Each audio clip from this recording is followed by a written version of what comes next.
Welcome to another episode of Battling with Stu. We are continuing the Long March campaign. Chinese versus Chinese. All infantry on all infantry.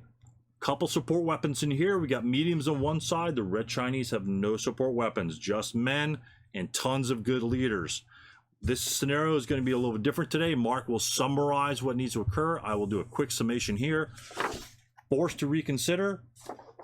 The Chinese get to decide which board they want to attack and clear me out of the victory area of unbroken units. That seems pretty simple. Problem is, one's open ground, one's difficult hill terrain to run around on. It takes a lot of time to get up that hill. So the choice is yours as an infantry commander on which type of terrain you want to fight in. Each has its advantages and each has its disadvantages. So with that, looking back on the other scenarios that we've played so far in the Long March series, yes, they're all infantry scenarios. They're not tons of tanks, 12 tanks, 15 Panthers, whatever like that. You know, you don't get to push those toys around. This is infantry combat in its purest form. The best thing about these scenarios is the topography changes every single time. In your normal ASL scenario, what do you have? Clear the guys out of the village within 3 hexes of the circle city square. You've got Panthers, you've got Shermans, you've got whatever. You know, T-34s. Same old shit, regurgitated, re-rolled, you know, stir the spot, pour it out, you know, maybe put some different sauce in it. Each of these scenarios has to vary it, not just on the OB, but because most of the OB is the same, it's the terrain features that you have to fight in and the terrain that you have to overcome to obtain your victory in each of the scenarios. So that, I think, is the biggest takeaway. Every scenario so far has had varied terrain types that you're almost engaging in different fights, you know, almost across the globe in terms of the different terrain you're using and have to abuse and take advantage of to be successful. So the next scenario we have on down the line, tons of orchard, a little bit of open ground, small teeny tiny little village, our first village so far. And then we've got another one coming up, strictly a hill fight. You know, King of the Mountain is what that one's going to be. So varied terrain types so far makes it very interesting to run through these scenarios. They've been interesting so far, different techniques, infantry techniques to be used. Good to go. So with that, let's go with Mark and his introduction to the scenario and what he has to deal with in attacking and trying to win this game. Chinese attempts to try to get up the hill. We'll see how that affects the battle as it continues. The only other rule, which is somewhat unusual, that you'll see actually take an effect in this game, will play a part, is the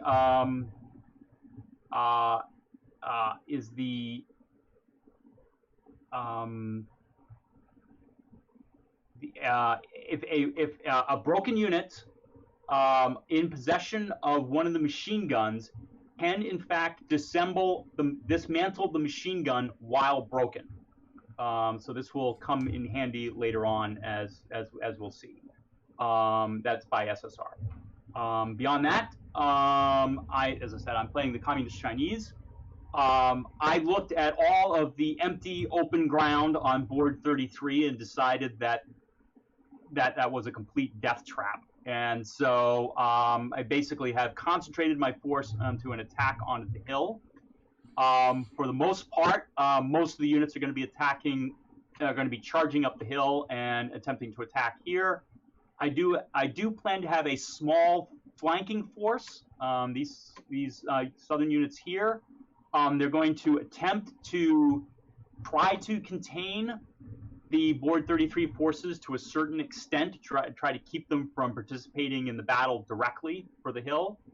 And I also have a few units that are going to attempt to climb the cliff here to try to give a little bit of a surprise to Stu, try to get him to think that forces are coming in from this direction basically, and also from this direction. We'll see how that goes. Beyond that, I will turn it over to Stu, who will give you his perspective. Yeah, so I agree with the approach from the south. Because there's so much open ground, that's why I stuck my bunkers essentially in places where I can put fire lanes along the edge of the boards where I could reach to here, fire lane down through there, in case he wants to get excited and charge on my guys. I think I have the defensive advantage on the bottom part just because of the trenches are, you could stack 3 units in there. +2 versus 0 terrain at range is pretty good, and +5, you're never going to scratch these guys at all unless you're in close combat. And they also, the 257 has a larger capacity bunker. In this case, it's a bunker because it's tied to a trench, and so therefore there more units can be put in there. It's a little bit tougher there. We haven't really looked at that, so it's obviously you just say, okay, I want to ignore the bottom part there. Plus, due to the fact that the MGs on the top board, there's 2 medium machine guns per side, pretty much in terms of support weapons. So the medium machine will come into play.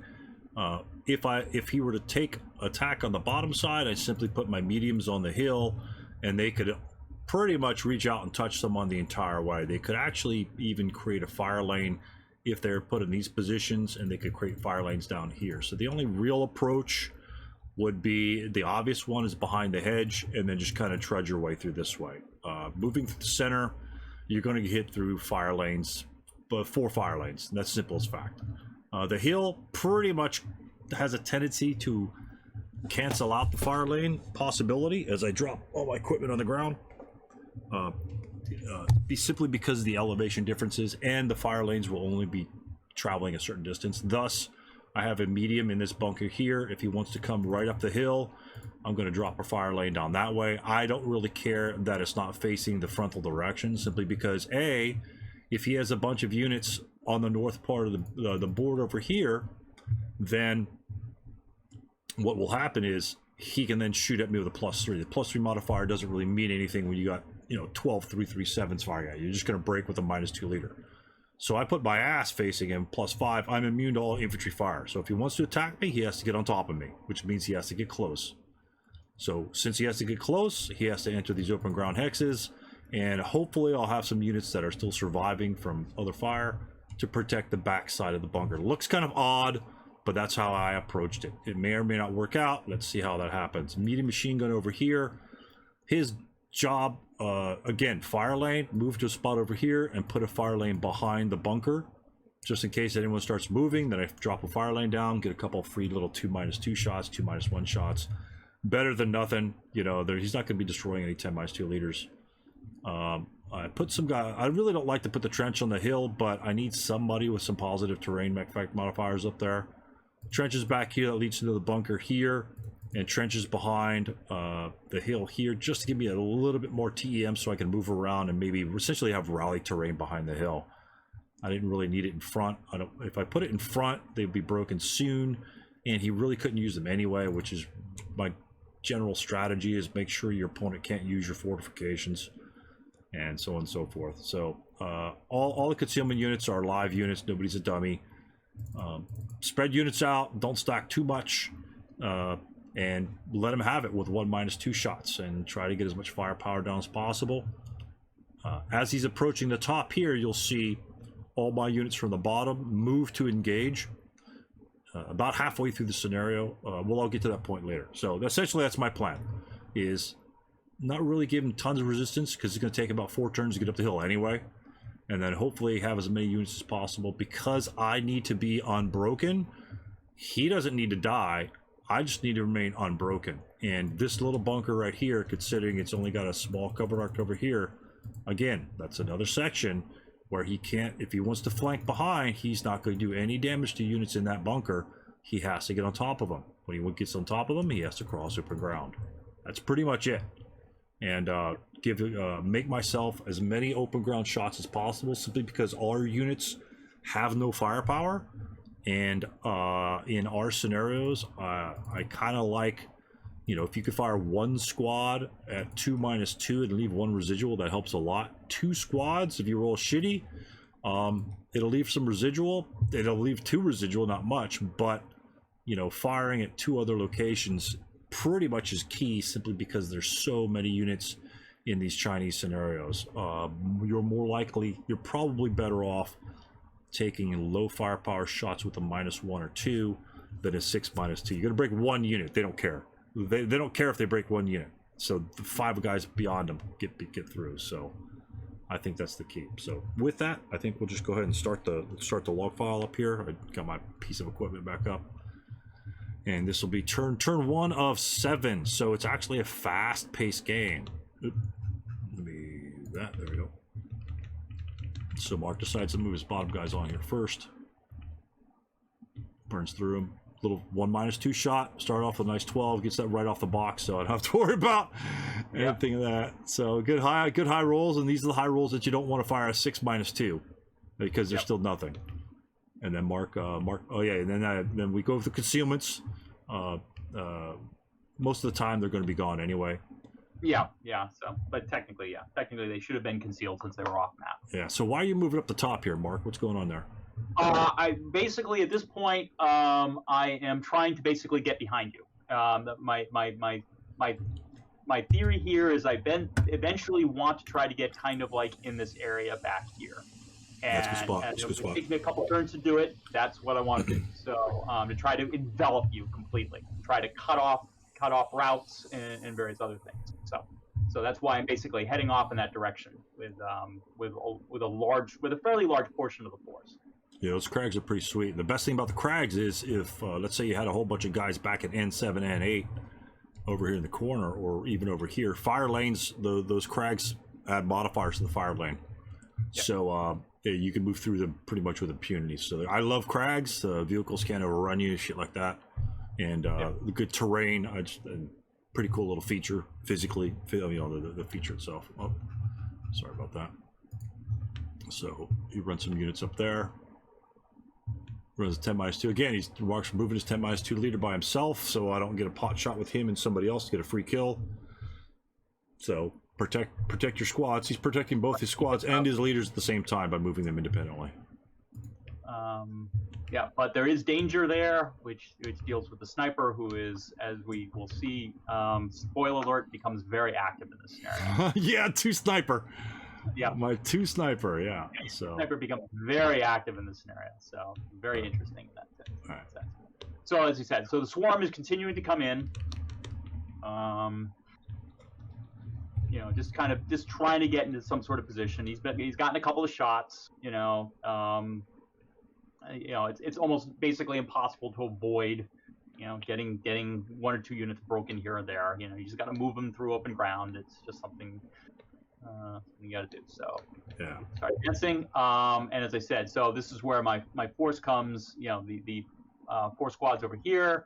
Where I just decided I would just advance them since I couldn't start getting them up the cliff face on turn 1 anyway. I just advanced them on the board at the end. There's no point. Yeah, absolutely. Yeah. Okay, so there we go. So that was just the horde. The horde gets on board. All right, so rally phase, the Chinese turn, a prep fire. I think it's probably a 6-shot. And of course, pin. Yes, there you go. Yep. TI. I think he starts to entrench. Yep.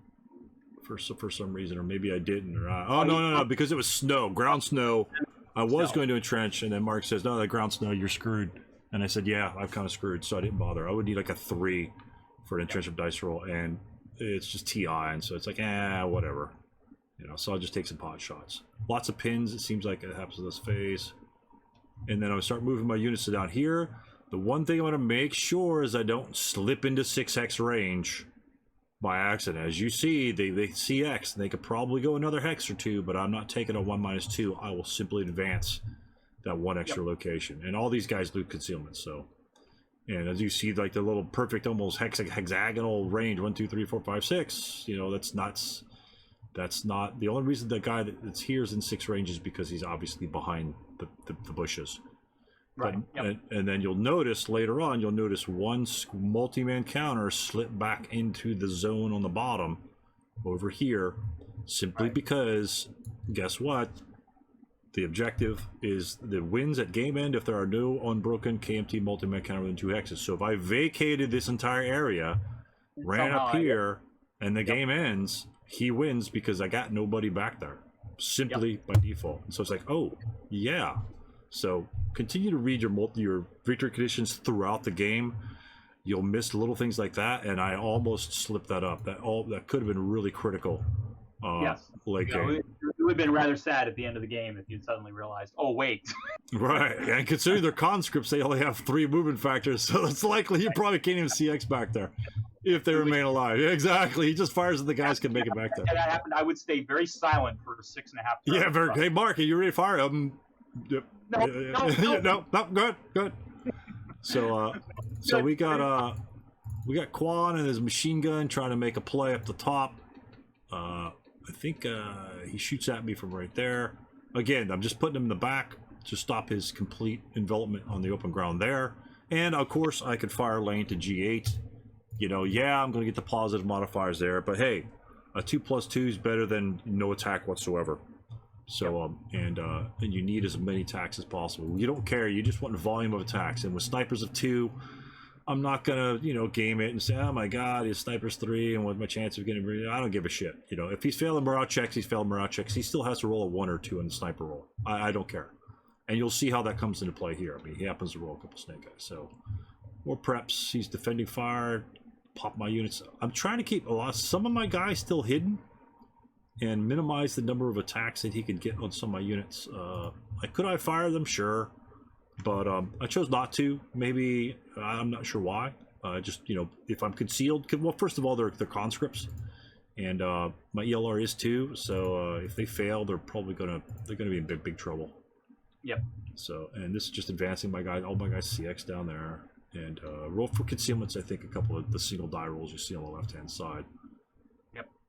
And then and this is my fire lane here. Quan moves up another hex, so he's got that entire level 1 covered in a fire lane.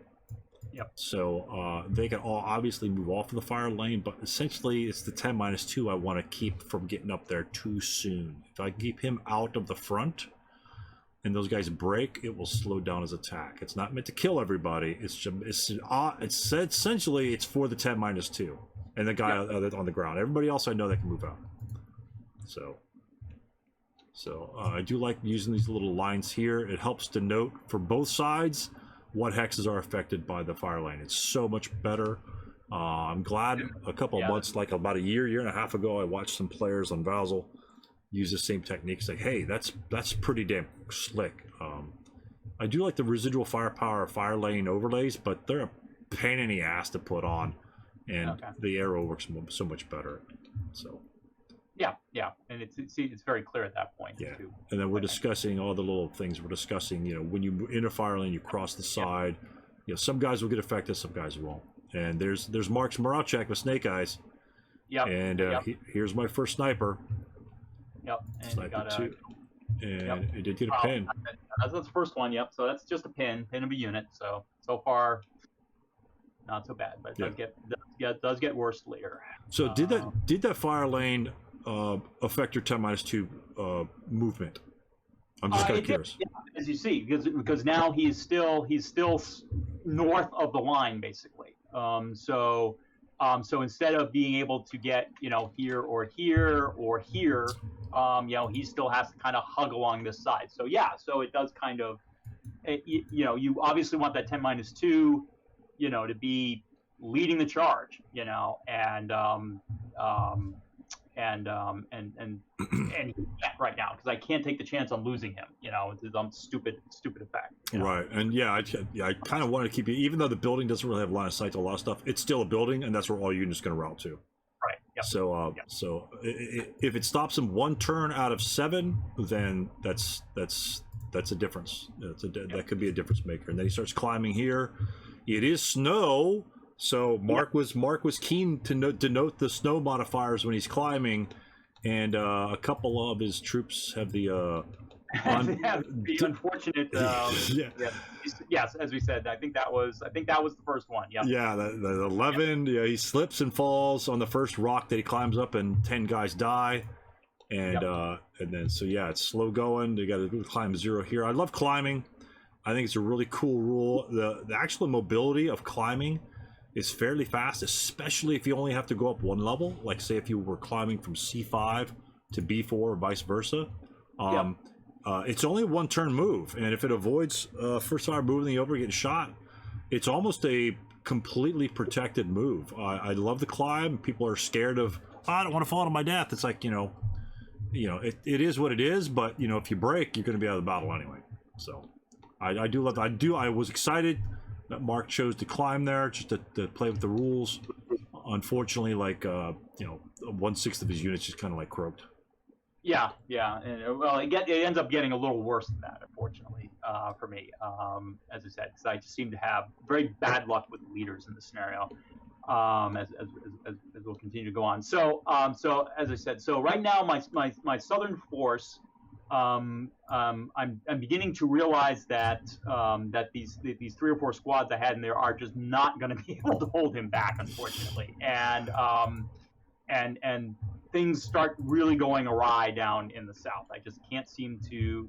I get no traction. I get no fire on him, and with those 2 machine guns that he's got, he's just laying down fire, and there's nothing I can do to respond to it. So this plan already starts going seriously awry from my standpoint, anyway. So yeah, most of that damage was from the guys on the hill too. I think the machine gun may have pinned or broken one. I think but with the machine guns firing, since they can stay back several hexes, they can stay out of my ability to fire on them at all, and they can still send four firepower factors, 4-1 or whatever. Yeah. It just starts really. I just start really realizing that this is not going to work. So it's just unfortunate. So I try to start extricating myself and start trying to get up the hill, but I'm not going to be able to do it very easily. So, so I just want to let you know that's happening down there.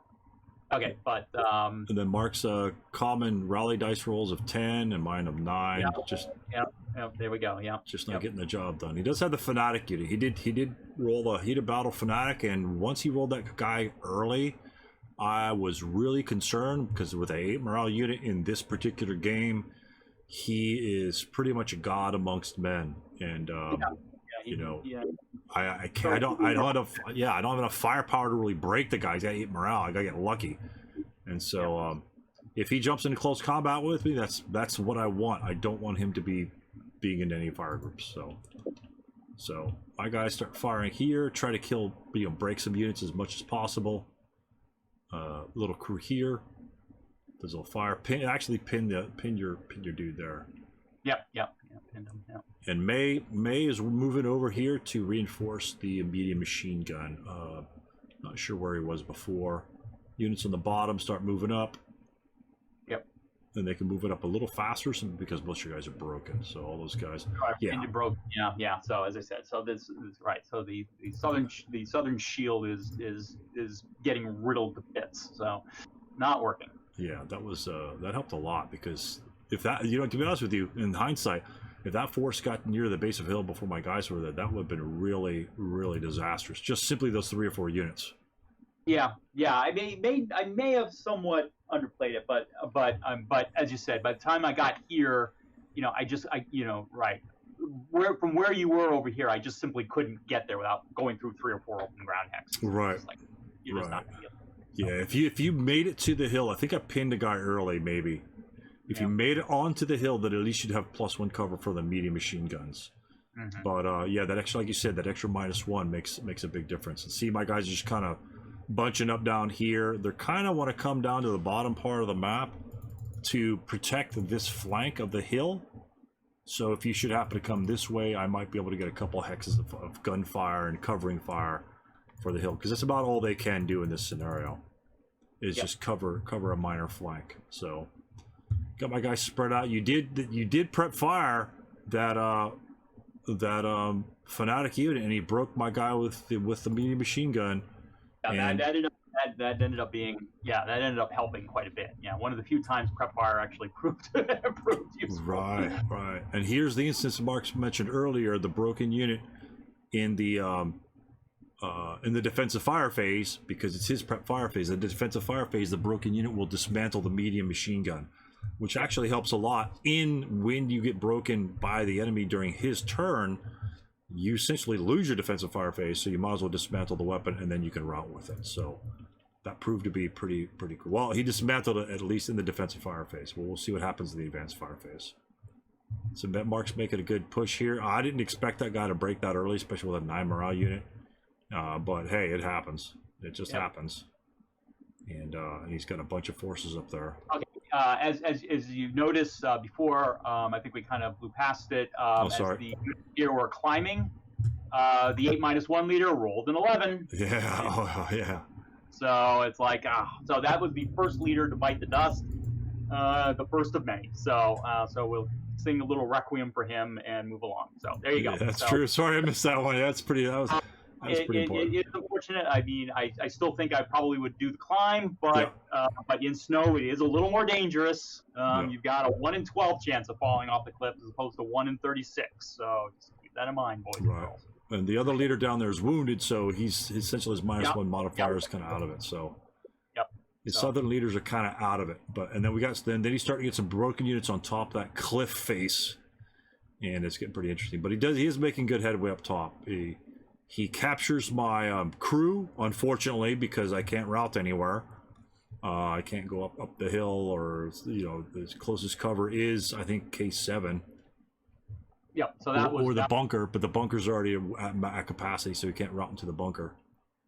So, but as soon as he runs to him, the leader can then gain possession of the support weapon. Yep. I think he automatically gains protect. I'm not sure that he has to roll recover. Anyway, we may have rolled it, and I'm sure I rolled. I think it's automatic in that case. The other cases, maybe that's over there too. And then he advances, and it's like, holy crap, this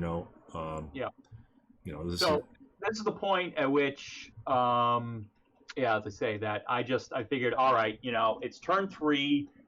At some point, you don't have Panthers to blow holes in defenses. You don't have machine guns to shred enemies. You don't have anything. All I've got are the squads, and it's like at some point you're just going to have to, just like the old 17th century broadside, wooden ships and iron men just doing broadside attacks.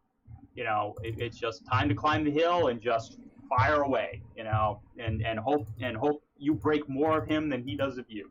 So that's kind of my plan right now. I got the 9-2 in the background to rally units as they break, and the 10-2 hopefully will get himself in position to lead a charge. So that's kind of what I'm doing right now. That was the advance, and we'll see what happens. Oh, that's right, close combat phase. So he does advance, and then we'll just go to the beginning of the advanced fire phase. Task check. Is that movement phase? Fire. So the guys in the bunker here, again, I've kept him concealed. The concealment does not have his firepower or have the defense against him. He's just concealed for whatever. But even though this unit is adjacent to all these other units, I'm taking 6 firepower attacks. So I'm going to try to take a 6 firepower here. The unit in the bunker can fire one of these units. These units could then do different fire groups at 6, 6, and these guys could do a 6 here. So pretty much I'm going to have 5 or 6 attacks at 6 firepower, and that's about the best you're going to get in this scenario. If you want to do an 8, you're probably wasting your time. You'd be better off firing at a 2 chart, in my opinion. But hey, those are your troops. If you want to fire an 8 chart or 12 chart, go for it. The guy's going to break, but he's got 25 guys behind him. So that's the idea behind that. And that I have 2 units, one guy in the bunker, in the bunker, or in this case the pillbox location. So the guy inside the pillbox cannot be engaged in close combat until the guy on the outside is destroyed. So if he wants to jump 3 guys in there, 3 to 1, I'll have a 1 to 1 against one of his units. I just want to kill casualties, and then he'll have to take the next turn to jump the other guy. So maybe a full player turn at minimum to slow those units down. That's why those guys are on that side of the hill, is simply to slow them down. If I'm not on that side, he walks up on top of the hill. Now he has height advantage over all those units on the hill, and he has +1. Now, no +1 advantage. I'm trying to take advantage of that as long as possible. Here's all my little prep fire shots, my little 6 shots. That guy vaporizes. Yeah. Oh yeah, he failed ELR, and then he rolled for casualty reduction because he rolled 12, and then casualty reduction. Yeah, ELR. Yeah, ELR will split him first, and then casualty reduction will destroy one of them. Yep. So he Yahtzee. Of course. Yeah. What do I end up rolling? Yeah, Yahtzee. Yahtzee. Yep. So they both boom. Both. Yeah. Yep. And note, the guy in the pillbox can only fire at the guy adjacent or the guy down here, simply because those are the only guys that are within his covered arc. And then the leader doesn't have to CX when he's going up the hill because it's 4 movement factors, and he has 5, so he simply just moves up the hill into the thing. So I get to steal my medium away from him. And Quan and the other medium, he cowers back in the building back here. I don't want to take a 55 chart because he does have a lot of units up there. There's no point in taking that shot. It's not necessary. Mark does get some first fires.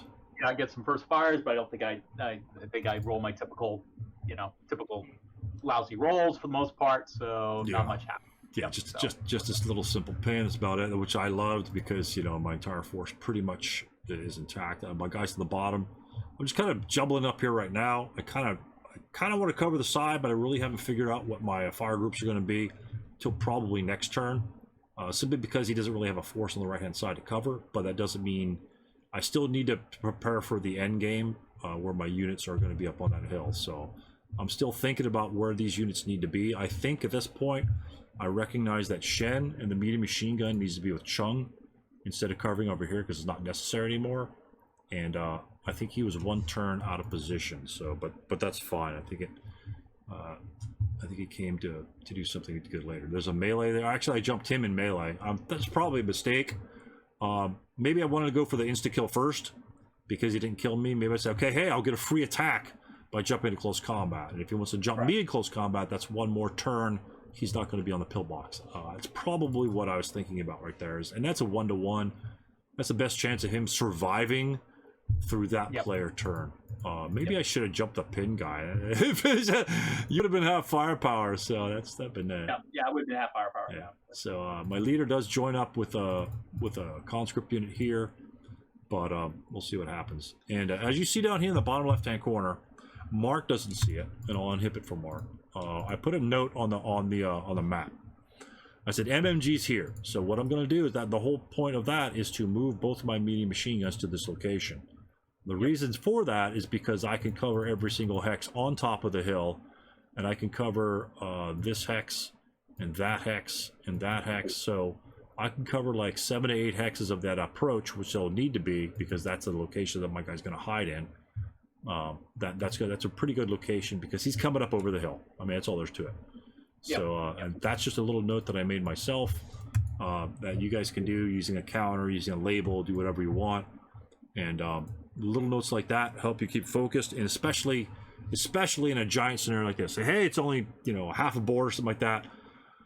But man, there's a lot of units, and when there's a lot of units, it tends to slow down the thought process. You need to coordinate more units together to get them with what they're doing. If 1 squad needs to go to the woods, that you just move the 1 squad. He either makes it or he doesn't. But when 12 squads are attacking a hill, how many do you need on top of the hill? 4, 5? You don't know. So it adds a lot more thought and brain power in terms of getting that through there. I like the op fire over here. Why is the op fire? What are you op fire, Mark?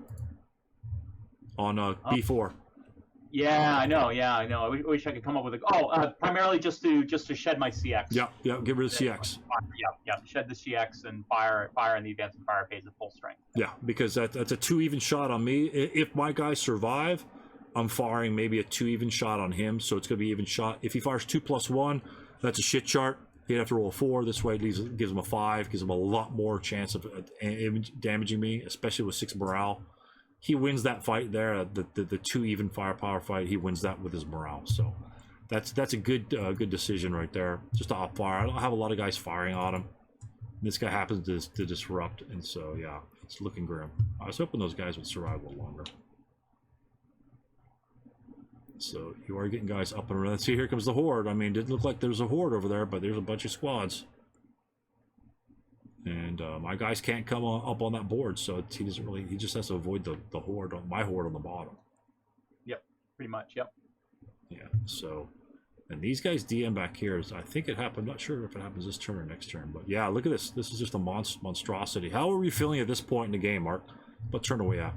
Well, at this point, This is turn 4. This is turn 4. turn 4, I felt like I was behind the game here at this point. I just felt like, especially this turn 4, I didn't really move very much. And the 10-2, I'm still trying to kind of figure out the best place for him and that sort of thing. He really hasn't been that consequential in fight tremendously. So I'm just kind of thinking that I just feel like I'm getting kind of time pressure, and I just see all these units down here, and it's like so I'm just trying to kind of reformulate my plan and just try to figure out. It just to the most part, it's like, all right, I just have to keep pushing, and that's part of the reason why this melee kind of happens here, because it's like, all right, I've just got to force this position, get the 9-2 in a position to swarm this bunker next turn and just take it out. It was Pillbox, and so it's just I feel like I'm under the gun at this point. Yeah. Okay. It's not feeling good. Yeah. Yeah, you're not even in the victory area now, except for one squad. But you have broken a couple guys, but there's still about 5 squads in the victory area. 5 multi-man counters in the victory area, still running around. 1, 2. Yeah, you got probably 1, 2. 1, 2, 3. Yeah, and there's one guy in the trench too. Yeah. 4, so you got 4. Yeah, you got 4 or 5 units still available. So it's like, I've got to push at this point. Yeah. So this is the Chinese. This is a close combat. You do vaporize being close combat with that -2 modifier, and you probably needed that -2, right? That's a 2 to 1. You rolled an 8. Yeah, you needed that -2 modifier. So Yep. So so that's without that, that's another player turn that you don't even get the defensive fire on anybody. So that was huge. Yep. Why do we back that up? I'm not sure why. Oh yeah, we delete units, casualty points, and crap like that. So prep firing some guys. Sometimes I don't like to prep fire those guys up there because he has a giant line, but it's like I'm not moving out of the trench. I can't give him the trench quite yet. And here's where I kind of figured out, okay, I figured out where I needed to put my guys on the bottom. These guys have essentially a range of 3 or 4 to get down like a 4 firepower shot. The guy in G10 can get an 8 firepower shot at this location. This guy could fire on that and that location with full firepower at 8. And our machine guns are going to be back down here firing 8 up the chart. So there's a number of hexes that we could fire 8 or 4 firepower. And 4 firepower in this game is pretty high. I mean, it's not a bad shot. 4 plus 1, it's nothing to spit at. And I don't care about the cowering, the conscripts, nothing like that. That you don't, excuse me, you don't have the leaders to worry about the cowering. It just doesn't matter. It just doesn't matter. Yeah. So, and then, you hear the flanking forces coming up top. You got a guy at M8 in that crag area, and you blast my guy right there. It's your first fire. Yeah, absolutely. So at that point, I have to route that unit. Let's see what happens in the route phase. More guys surrender in the front line because he was disrupted, and guys over here on the right are just DM'd. Let's see. Do I route that guy yet? No. So just to let you know that this was the point at which I lost the 9-2 leader. Snipered, and got shot right through the head. So the sniper ends up being pretty important in this game. So at that point now, I'm really beginning to sink because it's like I really needed that leader. So now, literally, as we say, so the 8-1 fell off the cliff. Another 8-1 is wounded and sprawling back into the battle. So it's the 10-2 leader is the only leader I've got really that's there to do anything. So it's getting grim.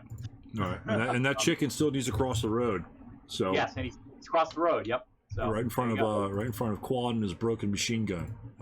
Yeah. So I guess I didn't route backwards in that case. I think I just stood there because I didn't want to. I wanted to give him the opportunity to rally, simply because I couldn't route or dismantle the machine gun because it already fired it in defensive fire. And then I think advanced fire broke me, or maybe prep fire broke me. I'm not sure what happened, but anyway, I couldn't dismantle that for whatever rules purposes that we were looking at. Again, a 3 to rally, or maybe a 3 or 2 to self rally. You gotta take what's given with you, and that was all I was doing. He runs by me.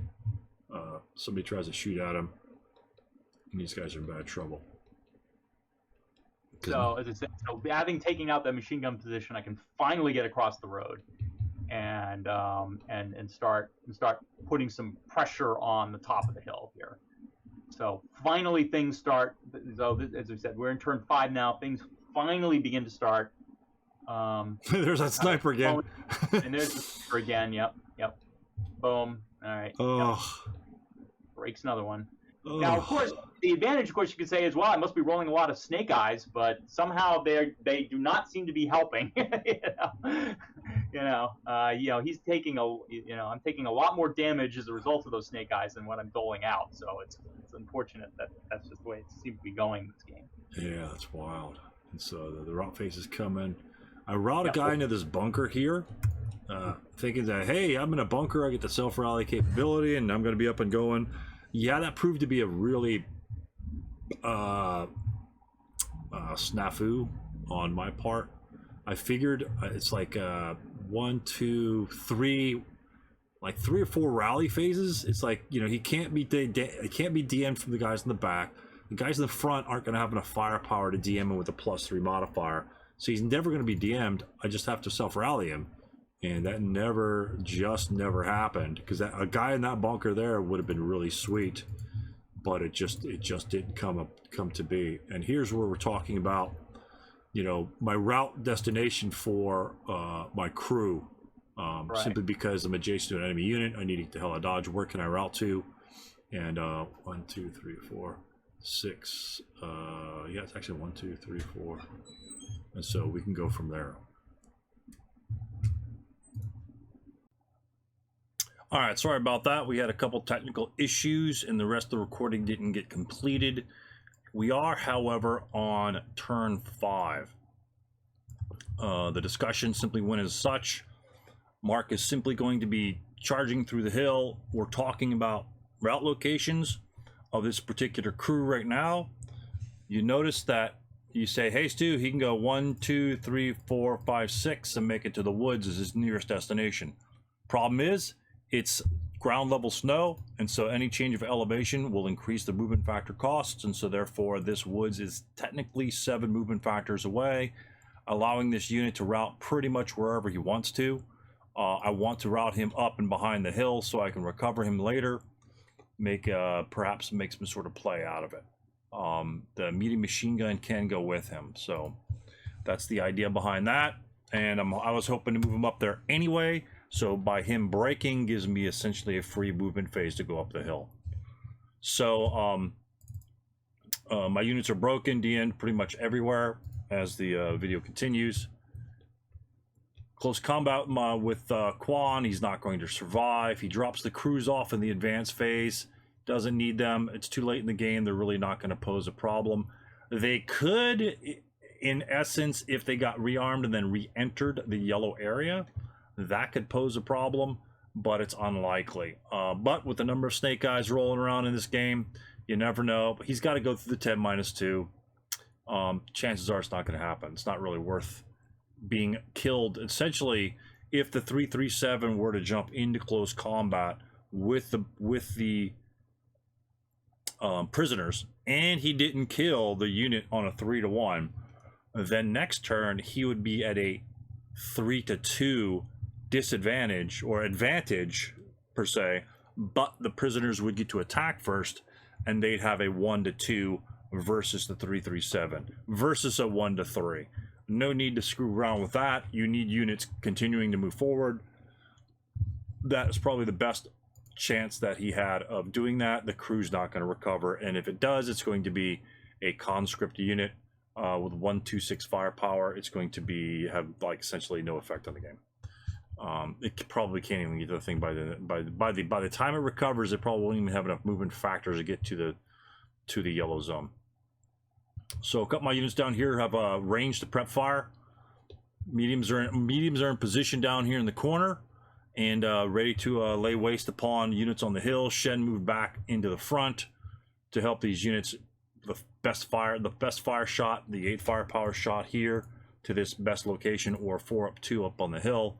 I don't want those guys to cower. The other guys can. That guy's more of a central location. So the Only good order units left are 1 squad here with May, 2 squads in that one location as well. All the other units are broken. I don't anticipate the broken units to become rallied. That becomes a problem. I low crawl here just in case he can start moving. Essentially, you want to body block people at that point. You want to body block with your broken units. So we do move units around. I split the units up in I3 and H2 because I know the rush is coming. There's really nothing I can do to stop it. I do have the hill covered by these 3 units down here and the medium. He's got point blank shots here from these units and possibly these units if they need to go that way. He's got point blank. Essentially, I'm just setting up for all point blank shots. He needs to move, and I just need to fire. He pops in there, which screws that up, and he just loads up the hill with a ton of units. The Fanatic unit I'm worried about because all he's going to do is jump into close combat. I probably won't be able to break him. My medium behind the hill does recover. We'll clear that off. He does recover behind the hill. He's ready to move up there and essentially get up there and start firing as soon as possible. That's almost perfect timing for him right near the end of the game. That's the whole purpose for him to hopefully be that way. I didn't really discover that sort of strategy or strategic position until late in the game. But we're there, and we're going to try to make the best of it. He trumps my guys here in close combat. These guys are just going to be eliminated. You've got one more player turn, the Chinese player turn, those guys will be eliminated. So that's probably not such a big deal. I do have a chance to eliminate units, though, and one of them hopefully will be the Fanatic unit to minimize the strength of his morale factors. So we're just pot shotting with our units, prep firing every dead thing down the bottom. Why? Because you can't move them on the board. We just have to shoot. And nobody's moving from the present positions. They're just going to fire, and that's all we can do. And I guess that was just a snake eyes roll over there. And I'm just moving my crew closer up here. I'm moving this guy closer just in case he happens to roll a snake eyes to recover. And then he's 1 hex away. So instead of moving him out and about, just move him close to the objective. The objective is the yellow area. So all the other units down here on the bottom. Here's my squad satisfying the victory conditions, and all these other units are just firing. So this is the encompassing the entire scenario of the game right here. Routing units back, couple units break here and there. Fanatic, he dies. Oh my gosh. And I think May dies as well. Captures a medium machine gun. He breaks this guy. Actually, this guy did heat a battle to a hero and a 447, which is a god squad in this scenario.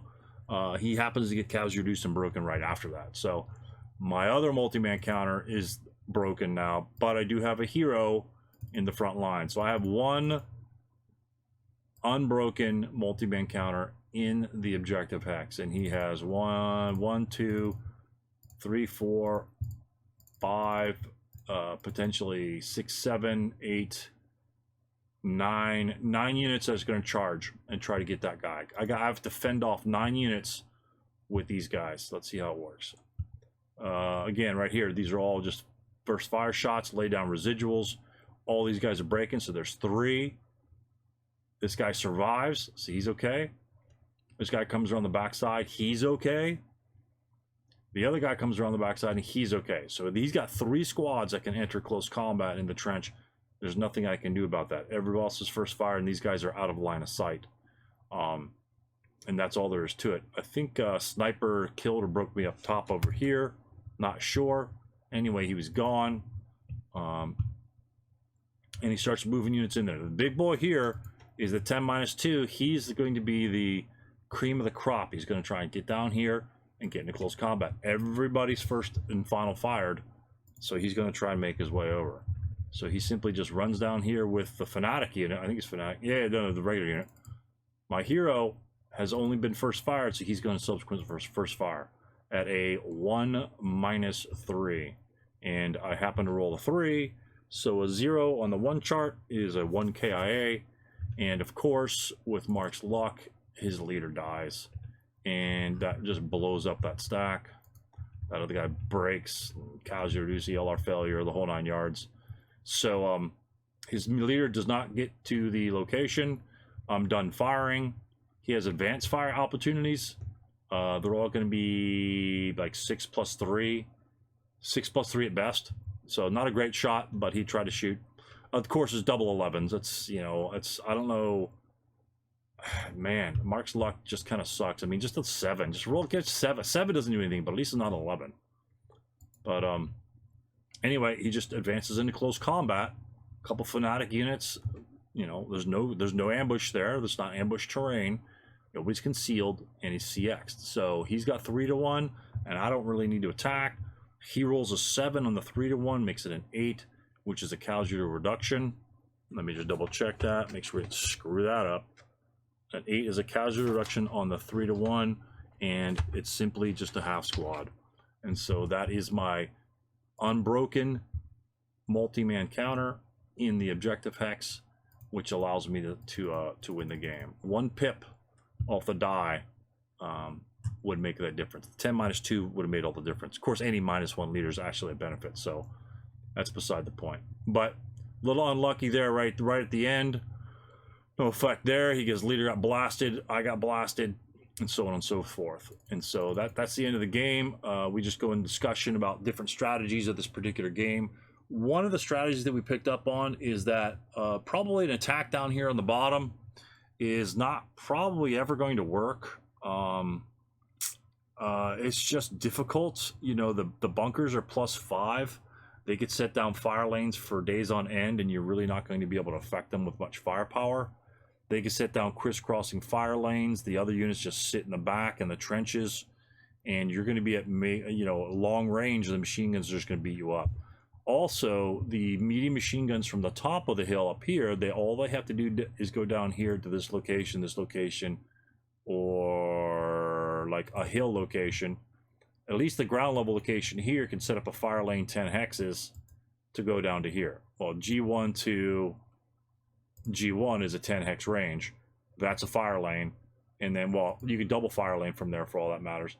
This person here can set up a fire lane this direction. He probably won't get there in time to react to the enemies coming on.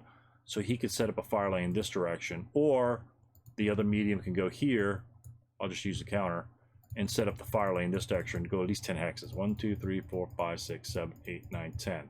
So he could set up a fire lane to H3, you know, curtailing any sort of flank maneuver on that. And he's way out of range. He's going to be at LOS any units over here. And so therefore, that's kind of the idea. Just with the medium machine guns. We're not even counting the -1 leader. We're not counting squads that are firing at 6 hex range, which can only essentially effectively fire to the 4 hex row. But that really sets the Chinese down that one little sliver to get by. He can only move down this way without getting shot by every single unit on the map. At least up here, he has the hill to block the medium shots. He could come up unscathed, up and over the hill, or up beside the hill, any which way he wants to come. He come down this way, and he can get up there any number of ways, fairly protected by the time the Chinese react to him, by the time the KMT react, and they're all Chinese.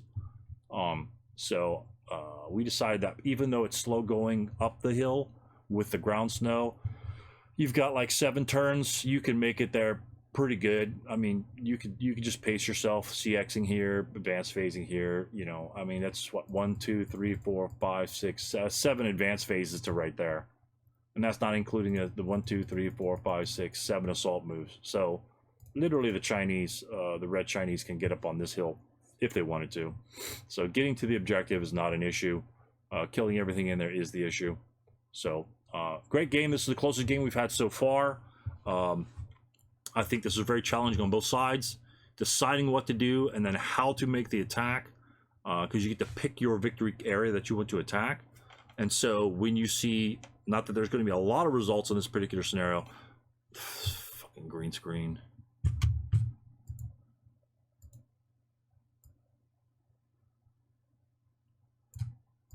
The black shirt. So when you see a lot of results of this scenario, even though there probably aren't going to be a lot of playings in this scenario, the results will differ based upon what victory conditions are selected. So is it easier to take the bottom? We don't know. We haven't played it. Is it easier to take the top? well, we played this way, and he almost won from a 3-to-1 ratio. And I don't think I did anything special. I don't think he did anything special that a normal attack wouldn't entail.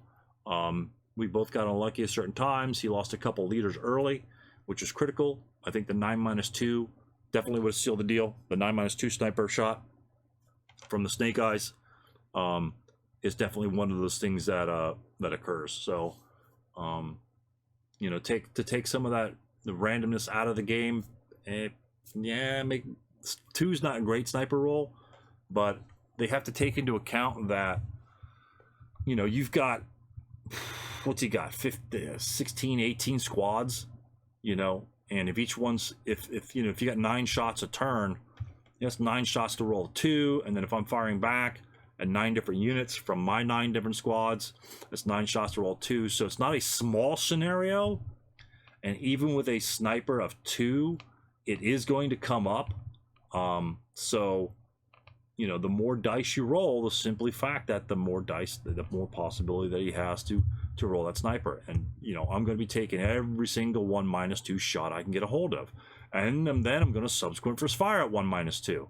So when you have other games where you actually have terrain that you have to move through, a 1+0 shot, or 1+1 into a wooden building when the squad's advancing the wooden building, you're not going to be taking a 1+1 shot. That's simply just not going to happen to avoid the sniper. In this game, you're going to be activating those snipers more often simply because those shots are available to you.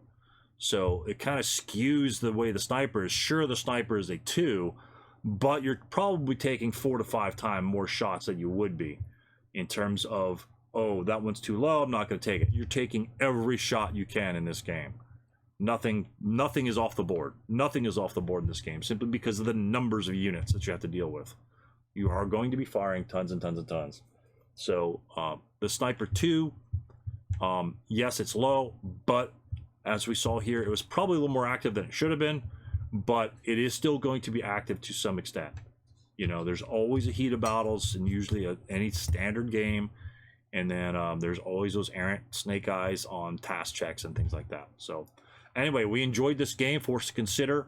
The Long March series, in my opinion, has been really, although I've won some of the games, I think the scenarios are varied enough in terms of topography that's what you're playing the game off of. You're playing the map, and the units are pretty much the same. Just infantry, a couple machine guns, a couple vehicles of one, you know, airplanes.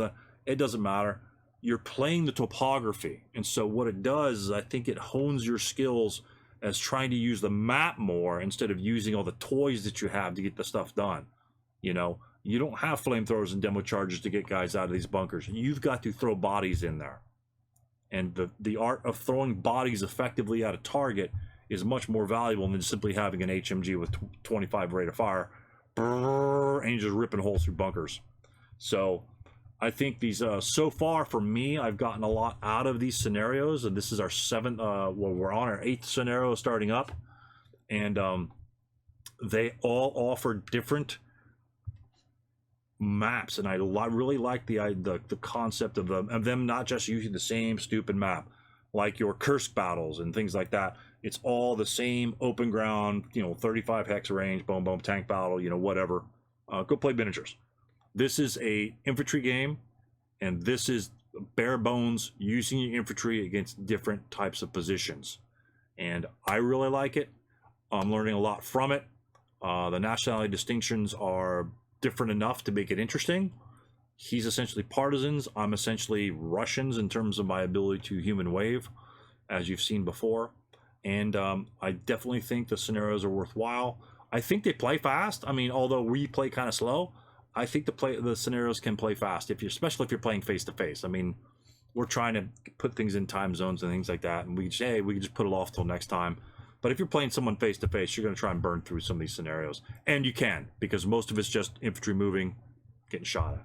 So I hope you guys enjoyed this. I hope you have enjoyed the series so far. So stick around. We've got a couple more games coming. A little bit different analysis on some of the other ones, and then hopefully you'll ride with us. All right, take a ride through this campaign replay. through the Long March series, and I hope you guys have had a good time. All right, we'll catch you next time on Vaseline with Stu.